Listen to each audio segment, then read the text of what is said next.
Reka tubashimire cyane kandi tubifurize kugubwa neza shiti bavandimwe muryango mugari wa Africa Infos News. Reka tubifurize kugubwa neza tubabwire tuti amahoro y'Imana nakomeze kubana namwe. U Rwanda nirwo ruhungabanya umutekano ku gihugu cyacu. Turasaba ko rwarekeraho tukagarukana amahoro mu gihugu cyacu. Vitali Kamere niryo jambo yavuze. Undi nawe ati Joseph Kabila Kabanga niwe wazanye imitwe hano mu burasirazuba bwa Kongo yitwaje intwaro. Jean Pierre Bemba ati kandi ibyo ndabizi kuko ndamuzi ko ari igisambo cy'ingufu. Naho Mwenga ubu M23 twirwaneho na Red Tabara bazarendo n'ingabo z'abarundi babasohoyemo. Tubahaye ikaze kuri izi page zikomeye ku makuru avugwa ku mutekano, politique, diplomasi, ubukungu ndetse n'imibereho. Bakunzi ba Africa Infos News, reka nizere ko meze neza, Imana ibwisha bikomeze kubana namwe. Birasa nkaho izi ari breaking news, ni inkuru zihutirwa cyane, ni amakuru yatugezeho ariko turavuga tuti tuze kuyarambura, tuyabaramburira gatanu kuri gatanu. Yitwa Vitali Kamere ubwo yari afashe ijambo yagize ati umutekano muke dufite mu gihugu cyacu nta wundi uwutera n'u Rwanda. U Rwanda nirwo ruhungabanya umutekano w'igihugu cya Kongo. Siwe gusa kuko abayobozi bose bagize guverinoma ya Kongo bemeza ko guverinoma y'u Rwanda ariyo irimo irahungabanya umutekano w'igihugu cya Kongo ifatanije n'ingabo z'u Rwanda RDF. Gusa guverinoma ya Kigali ibi ntibyemera, ivuga ko atari ibikora, mu gihe kandi u Rwanda ruhakana ibyo birego byose rwaba rushyirwaho n'igihugu cya Repubulika Iharanira Demokarasi ya Kongo. Ni amakuru menshi cyane yerekana ko urugamba mu burasirazuba bw'igihugu cya Kongo rukomeje gushyira ubuzima bw'abasivili benshi mu kaga gakomeye. Ubwicanyi ndetse ibikorwa by'ihohoterwa rishingiye ku gitsina, bujura n'ibindi bitandukanye bibi nibyo birangwa mu mijyi nka Goma ndetse na Bukavu. Ariko ku ruhande rwa guverinoma ya Kongo ibi byose bavuga ko bifashe indi ntera mu gihe M23 yari yinjiye ku butaka bwa Kongo. Ntago bavuga M23, bavuga ingabo z'u Rwanda RDF, nubwo ku ruhande rw'igihugu cy'u Rwanda bihakana. Erega ntago byoroshye kugeza maginga ya Kongo yivugira ko itazigera iganira na M23, ahubwo igomba kuganira n'u Rwanda rwo ubwarwo muri rusange, bavuga ko bazaganira n'u Rwanda ariko rwabateye. Gusa guverinoma ya Kigali ivuga ko ibyo byose ibirego imiryango mpuzamahanga ibashyiraho ndetse ibihano ifata ngo ni ugushumuriza leta ya Kinshasa Kigali. Bati kandi ibyo si byo bizakemura ikibazo kimaze imyaka n'imyaniko mu burasirazuba bw'igihugu cya Kongo. Bati kandi imiryango mpuzamahanga yirengagiza ikuri ikuzi, ahubwo igashaka kungukira ku nyungu z'ubutunzi ndetse n'ubutare butunzwe n'iki gihugu cya Repubulika Iharanira Demokarasi ya Kongo.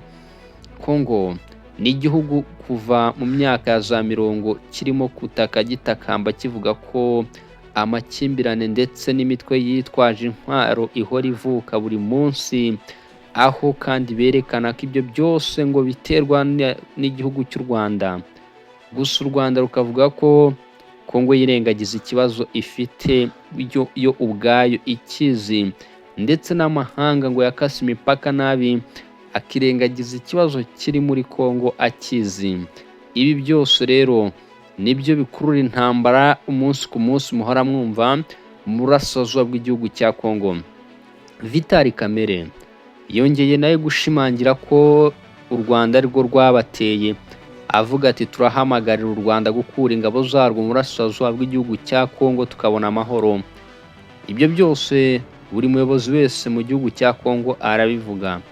Ni zimwe mu nkuru tuba tuvuga ngo dukomeze kubagezaho, ariko ku rundi ruhande birerekana ko by'umwihariko umwuka ukomeje gusatira ububi hagati y'u Rwanda ndetse n'igihugu cya Kongo, kubera ko uyu munsi buri gihugu kirita ikindi ba mwana. Amakuru avuga ko kugeza magingo aya ngaya ubu ubwicanyi ngo burimo burakorwa mu gihugu cya Kongo bukorwa n'abarwanyi b'ingabo z'u Rwanda RDF baje ngo bitwikira ijambo M23 itabaho nk'uko Perezida wa Repubulika ya Kongo abitangaza Felix Tshisekedi Tshilombo. Gusa u Rwanda nubwo igihugu cya Kongo kirushinze ibyo murabizi ko rubihakana rwivuye inyuma, ariko ku rundi ruhande imiryango mpuzamahanga UN ndetse ubumwe bw'ibihugu by'Uburayi n'indi miryango itandukanye, ibihugu bitandukanye birimo Leta Zunze Ubumwe za Amerika, Ubwongereza, Ubudage ndetse Ububirigi n'ibindi byinshi byagiye bifatira u Rwanda ibihano birushinza kohereza abasirikare mu gihugu cya Kongo ndetse n'inkunga y'ibikorwa y'ibikoresho bya gisirikare. Ariko u Rwanda ruvuga ko ibyo byose ngo ari ukurushumuriza Kongo bashaka ubutunzi n'ubutare iki gihugu gitunze, bagira bati rero ibyo byose nibyo bituma bavuga ibitajyanye.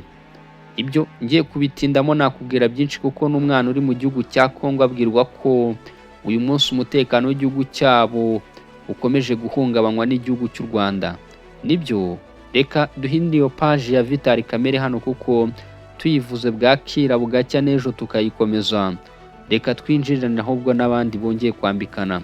Rwongeye kwambikana hagati ya Jean Pierre Bemba, minisitiri wungirije ndetse w'intebe akaba na minisitiri w'itumanaho n'ubwikorezi mu gihugu cya Kongo. Yongeye kuvuga ko Joseph Kabila ariwe wateje ibibazo byose uyu munsi Repubulika Iharanira Demokarasi ya Kongo irimo, kuko amushinza ko ariwe wafashe ya mbere mu gushyira ibikorwa by'ubugizi bwa nabi mu gihugu cya Kongo. Avuga ati ntago nashidikanya kubabwira ko uwitwa Joseph Kabila ariwe uyu munsi waba warongereye imitwe yitwaje intwaro hano mu gihugu cya Kongo. Ati yewe ga n'umutwa M23 ubukana ufite nabwo ko watijwe umurindi na Joseph Kabila. Jean Pierre Bemba arashinza uyu wahoze ari perezida mu ishyaka rya PPRD ko akomeje kwangisha abaturage igihugu cya Kongo.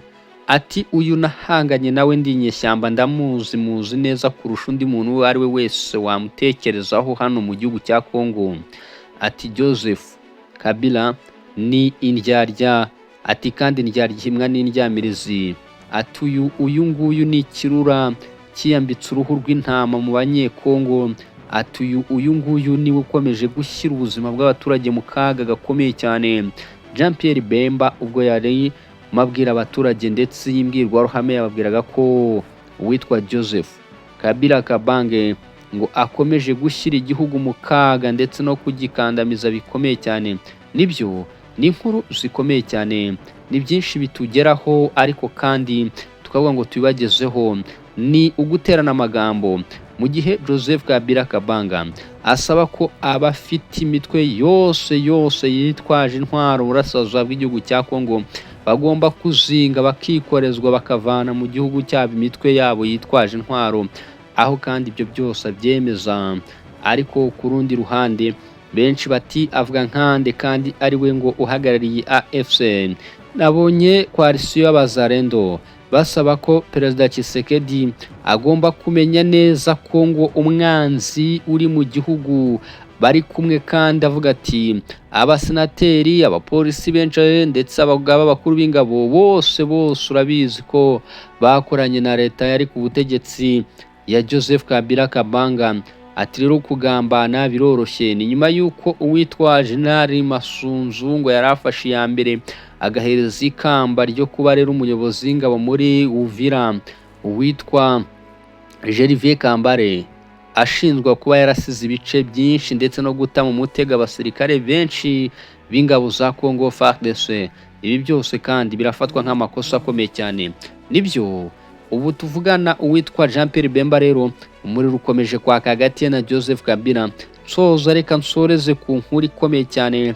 Bazalendo ingabo z'u Burundi bakomeje ibikorwa bya gisirikare mu buryo butandukanye nk'uko amakuru abivuga, ngo bamaze kwigarurira neza bidasubirwaho ibice bya Mwenga. Aha rero nk'uko bivugwa ngo M23 twirwaneho na Red Tabara bakubiswe inshuro ndetse n'abasore ubwo babarasaga bikomeye cyane. Ni amakuru menshi yakomeje kugenda tugeraho bakunzi ba Africa Info News. Reka mbashimire mbifurize kugubwa neza, babwire nti amahoro y'Imana nakomeze kubana namwe mirimo itandukanye mugenda mukora.